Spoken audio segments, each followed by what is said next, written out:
கறி குழம்பு வாசம் அது மன மனக்க வீசும் மல்லிப்பூவும் பேசும் தமிழ் பொண்ணு நல்ல ரோசம் கறி குழம்பு வாசம் அது மன மனக்க வீசும் மல்லிப்பூவும் பேசும் தமிழ் பொண்ணு நல்ல ரோசம்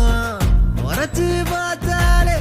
எனக்கு கேராகும் சூடா பார்த்தாலே சோடாவும் வீராகும் முறைச்சு பார்த்தாலே எனக்கு கேராகும் சூடா பார்த்தாலே சோடாவும் வீராகும் அம்சமான லடுக்கி ஆளுக்குள்ள விழுந்த தடுக்கி மீன் குழம்பு இட்லி நான் உனக்கு ஏத்த சட்லி கறி குழம்பு வாசம் அது மன மனக்க வீசும் மல்லிப்பூ பேசும் தமிழ் பொண்ணு நல்ல ரோசம்